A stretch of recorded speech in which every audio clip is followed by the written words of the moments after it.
গোপালগঞ্জে আজকে এনসিপি নাগরিক পার্টির একটি পথসভা হওয়ার কথা আছে এবং সেই সূত্রে নানা গুঞ্জন, নানা গুজব, সত্য মিথ্যা নানা তথ্য সোশ্যাল মিডিয়ায় ছড়িয়ে পড়েছে। এর মধ্যে গোপালগঞ্জের পরিস্থিতি যদ্দূর জানা গেছে অনেকটাই থমথমে। এই মুহূর্তে আমাদের সাথে যুক্ত হয়েছেন রাশেদ হায়দার, সাংবাদিক ও রাজনৈতিক বিশ্লেষক, যিনি গোপালগঞ্জের বিভিন্ন পয়েন্টে বিভিন্ন ব্যক্তির সাথে বিভিন্ন গোষ্ঠীর সাথে যোগাযোগ করেছেন, ওই সম্পর্কে অনেক তথ্য সংগ্রহ করেছেন। আমরা তার কাছ থেকে সর্বশেষ তথ্য সম্পর্কে জানতে চাইব। রাশেদ হায়দার ভাই, আপনাকে আমজনতার স্টুডিওতে স্বাগত জানাই। আসসালামু আলাইকুম মাসুদ ভাই, আপনাকে এবং আপনার দর্শক যারা আমাদেরকে দেখছেন তাদের সকলকে আমার আন্তরিক অভিনন্দন এবং শুভেচ্ছা। আসলে গতকাল সারা দিনের পরে সারাটা রাতও লাখো কোটি মানুষ গোপালগঞ্জের দিকে চেয়েছিলেন যে কি হতে পারে। রাতে আমরা খবর পাচ্ছিলাম যে টুঙ্গিপাড়ার বিভিন্ন জায়গায় সেনা মোতায়েন করা হয়েছিল। এটা রাজশাহী এবং যশোর থেকে 4 প্লাটুন সেনা নিয়ে এসেছিল এবং টুঙ্গিপাড়া থেকে আসার জন্য কোটালীপাড়া যে রাস্তা, সে রাস্তা পুলিশ ব্যারিকেড দিয়ে রেখেছিল এবং গোপালগঞ্জ সদরে সমস্ত এলাকায় মানে পুলিশ দিয়ে ভর্তি করে ফেলা হয়েছিল। আর সবচেয়ে দুর্ভাগ্যজনক যে আপনার সরকার রাতের 12:30টায় বাংলাদেশ সময় গোপালগঞ্জ থানা এবং কোটালীপাড়া এবং টুঙ্গিপাড়া থানায় 3 থানাকে নির্দেশ দেয় যে তাদের কোনো পুলিশ অফিসার বা পুলিশ কেউই অস্ত্র ব্যবহার করতে পারবে না। তার মানে আজকে এই মুহূর্তের জন্য, আজকের দিনের জন্য। কি ভয়ে কেন তাদেরকে অস্ত্র ব্যবহার করতে দিবে তা জানি না।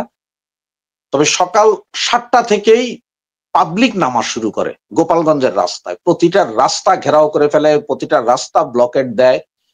মানে এটা একটা দেখার মতন বিষয় যে নারী, পুরুষ, শিশু সব নেমে এসেছে এবং সেখানেই পুলিশ গুলি করলে একজন নিহত হয়, যার প্রতিবাদে এলাকাবাসী একটা পুলিশের গাড়ি জ্বালিয়ে দেয়, আর্মিকে ধাওয়া দেয়। এখনো পুরো এলাকা নারী, পুরুষ, শিশুদের দখলে। গোপালগঞ্জে কোনো পুরুষ মানুষ নেই, টুঙ্গিপাড়াতে কোনো পুরুষ মানুষ নেই, কারণ গত 3 দিনে প্রায় 4000 আওয়ামী নেতাকর্মী ধরা হয়েছে এবং গতকাল রাতে 300 জন মহিলা নেত্রীকে ধরে নেওয়া হয়েছে। এরপরও সাধারণ জনগণ, মানে এটা আপনি কল্পনা করতে পারবেন না আপনি যদি না দেখেন। আপনার ফেসবুকে হাজারো ভিডিও পাবেন, এটা না দেখলে বিশ্বাস করতে পারবেন না যে 10 বছরের বাচ্চা থেকে শুরু করে 90 বছরের বুড়ো মহিলা পর্যন্ত নেমে আসছে।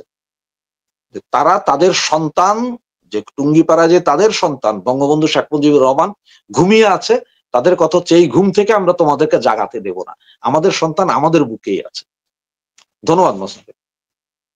হায়দার ভাই, টুঙ্গিপাড়ার বলতে কোটালীপাড়া যেখানে বঙ্গবন্ধুর, টুঙ্গিপাড়া যেখানে বঙ্গবন্ধুর সমাধিসৌধ, ওইদিকে কি এদের যাওয়ার কি পরিকল্পনা ছিল যে ওইটা ভাঙবে? এরকম কোনো গুজব বা সত্য মিথ্যা আমরা জানি না, এই ধরনের অনেক কথাই কিন্তু সোশ্যাল মিডিয়ায় ছড়িয়েছিল। এই ধরনের পদক্ষেপ কি ওদের মধ্যে ছিল? মাসুদ ভাই, ওদের যে পদক্ষেপটা আসলে ছিল, ওদের পদক্ষেপটা ছিল গোপালগঞ্জে তারা মিটিং করে এরপরে টুঙ্গিপাড়ার দিকে যাত্রা করবে এবং এমনও কথা ছিল ওদের যে এই যে পীর সাহেব যারা আছেন, ওনাদের যে ইউরোপিয়ান পীর সাহেব, আমেরিকান পীর সাহেব, তাদের যে ভিডিও বার্তাগুলো সেগুলো দেখলেও দেখবেন আপনি, বলতেছিল প্রয়োজনে ড্রোন দিয়ে, এক্সপ্লোসিভ দিয়ে হলে ভেঙে দেওয়া হবে এটা।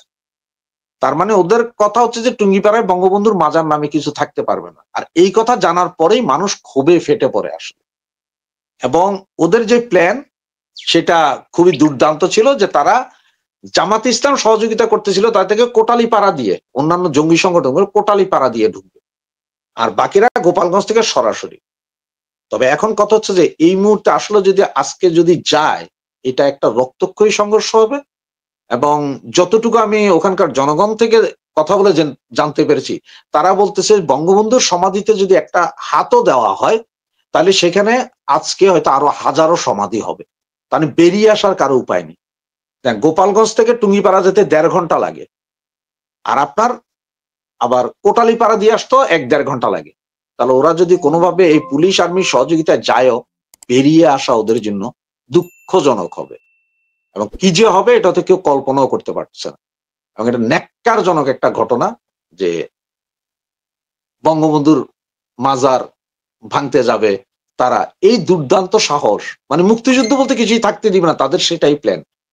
এই পুরো প্ল্যানটার জন্য 10 কোটি টাকা বাজেট। হায়দার ভাই, আমি আমি ওই যে বাংলাদেশের কয়েকটা চ্যানেলে ভিডিওতে দেখলাম যে অনেক মানুষ রাস্তায় নেমে আসছে, অনেকগুলো রাস্তা অবরোধ করে রাখা হয়েছে, এবং সর্বশেষ যেটা জানতে পারছি সেটা হচ্ছে আর্মি এবং পুলিশ এখানে ডিউটি করছে, এবং আর্মি পুলিশের সহযোগিতায় নাকি তারা গোপালগঞ্জের যেই পৌর সার্কিট হাউস আছে ওখানে সামনে একটা সভা বা একটা ছোট করে একটা সমাবেশ করার উদ্যোগ নিয়েছে। এটা হয়তো অনেক বড় আকারে ছড়িয়ে পড়বে না, এমনটাই ধারণা করা হচ্ছে। আপনার কি মনে হয়?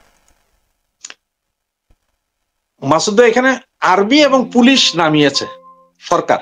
আমি তো আপনাকে বললামই যে টুঙ্গিপাড়া এবং গোপালগঞ্জের জন্য তারা রাজশাহী এবং যশোর জোন থেকে সেনা মোতায়েন করেছে, এবং বিজিবি আছে, পুলিশও আছে, এবং তাদেরকে এই এনসিপি কে বলা হয়েছে যে ওই আপনার ইয়ের সামনে মিটিংটা করার জন্য।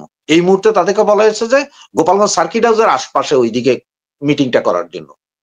কিন্তু গতকাল রাতের থেকে আপনার 16 জন সাবেক বহিষ্কৃত এবং অবসরপ্রাপ্ত সেনা কর্মকর্তা এবং কিছু মৌলবাদী সংগঠনের নেতারা গোপালগঞ্জ সার্কিট হাউসে উপস্থিত হয়ে ওখানে মিটিং করছিলেন। এবং ঢাকা থেকে যে লোকগুলো আসবেন এদের জন্য গতকাল রাতে ওদের যে রূপায়ণ টাওয়ার অফিস আছে সেখানে 10,000 সাদা শার্ট এবং 10,000 বিভিন্ন কালারের প্যান্ট ঢুকেছে, বিভিন্ন সাইজের। মানে এগুলো পরে স্কুল ছাত্র, স্টুডেন্ট হিসাবে ঢুকবে এরা। এখন সেনাবাহিনী এবং পুলিশ যদি তাদেরকে সেখান থেকে মিটিং করে যদি বের করে দেয় তাহলে গোপালগঞ্জবাসী কিছুই বলবে না। এজ এ অতিথি আপনি মিটিং করবেন, চলে যাবেন। কিন্তু যদি সেখান থেকে কোনো উস্কানিমূলক বক্তব্য হয় বা সেইখান থেকে যদি টুঙ্গিপাড়ার দিকে যাইতে হয়, তাহলে এটার টোটাল দায় দায়িত্ব সেনাবাহিনী, পুলিশ এবং ইন্টারিম গভর্নমেন্টকে নিতে হবে। তার কারণ কি জানেন, আমাদের কাছে যতটুকু পারফেক্ট খবর আছে যে এই টুঙ্গিপাড়া ভাঙার জন্য কিন্তু সৌদিতে মিটিং হয়েছে, যেটা গোয়েন্দা তথ্য রিপোর্ট আছে। আমার কাছে একটা এক্সক্লুসিভ নিউজ আছে, সেটা হচ্ছে 10 কোটি টাকা টোটাল বাজেট আজকের এই মিটিং এর জন্য, যার মধ্যে 6 কোটি টাকা এসেছে মিডল ইস্টের বিভিন্ন সংগঠনের থেকে জামাতের হাতে, এবং 4 কোটি টাকা তুলেছে হচ্ছে যে এনসিপি বিভিন্ন চাঁদাবাজি ধান্দাবাজি করে। সুতরাং তারা যদি মিটিং করে চলে যায় সেটা এক কথা, আর যদি মিটিং করার পরে যদি কিছু করতে চায় সেটা হবে যে তাদের জন্য দুর্ভাগ্যজনক। তারা মজার বিষয় কি আমরা বলি, আমি আজকের মিটিং এ কি হবে না হবে আমরা এখনো যা আলোচনা করছি, আজকে যদি তারা যায় সুস্থভাবে মিটিং করে তাহলে তো চলে আসবে, নরমাল একজন লোক যাইতেই পারে, বাংলাদেশের নাগরিক সবাই। আর যদি গ্যাঞ্জাম করে তাহলে তো নাগরিক অধিকার তো সবারই আছে মিছিল মিটিং করার। আর যদি ওরা যদি বঙ্গবন্ধুর মাজার ভাঙচুর করতে, তাহলে তো ওখানে অবস্থা কি হবে এটা আপনিও বুঝেন, আমিও বুঝি, দুই পক্ষই ক্ষয়ক্ষতি হবে। তো মজার বিষয়টা কেন বললাম না হায়দার ভাই, তারপরেও তো এই যে সার্জিস হাসনাতরা গতকালকে সোশ্যাল মিডিয়ায় অনেক উত্তেজনাপূর্ণ বক্তব্য দিয়েছেন, যেটা এই মিটিং কে কেন্দ্র করে ওরাই তো উত্তেজনাটা বাড়িয়ে দিয়েছে।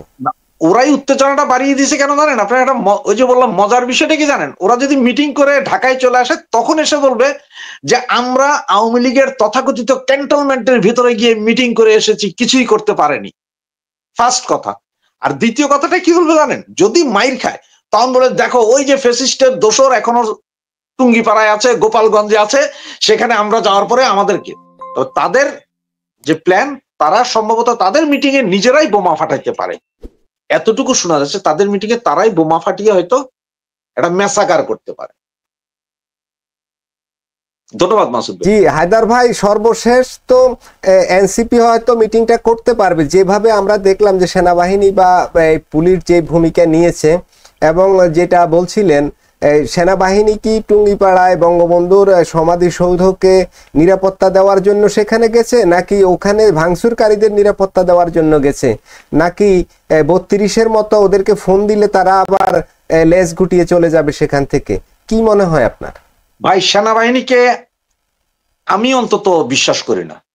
32 ভাঙার সময় তারা সেইখানে থাকার পরেও তারা কিছু করেনি, এবং যার কারণে গোপালগঞ্জের আবাল বৃদ্ধ বনিতা সকলে নেমে এসেছে একটাই কারণে, সেটা হচ্ছে যে সেনাবাহিনীর উপর যাতে কারো বিশ্বাস নাই, সুতরাং তারাই নেমে এসেছে, তাদেরটা তারা করবে। কারণ সেনাবাহিনী আপনি যেটা বললেন সেটাই হবে, যে ওদের সামান্যতম হুঙ্কারে যেখানে সেনা প্রধানই প্রস্রাব করে দেয় অবস্থা, সেখানে তারা যাবে টুঙ্গিপাড়াকে রক্ষা করতে না। এটা হচ্ছে যে আইওয়ার যে আমরা এখানে আছে, আসলে তারা হুঙ্কার দিলে তারা নরমালি ঢুকাই দিবে যে যান আপনারা ভেঙে আসেন। এই জন্যই জনগণ ক্ষেপে আছে। এখানে আপনি সেনা পুলিশ দিয়ে টুঙ্গিপাড়া ঠেকাইতে হবে না, পাবলিকই যথেষ্ট, গোপালগঞ্জের জনগণই যথেষ্ট। জি হায়দার ভাই, এই সময়ে ঘুম থেকে উঠে আমাদের সাথে যুক্ত হয়েছেন, এজন্য আপনাকে অনেক অনেক ধন্যবাদ ও শুভেচ্ছা। এবং আমরা চাই আমাদের দেশে এবং গোপালগঞ্জে টুঙ্গিপাড়া এবং বঙ্গবন্ধু সমাধি সৌধে যেন কোনো অন্যায়, যেন কোনো অপ্রীতিকর ঘটনা না ঘটে। সবাই ভালো থাকবেন, সুস্থ থাকবেন। দেখা হবে পরবর্তী ভিডিওতে। আল্লাহ হাফেজ। ধন্যবাদ।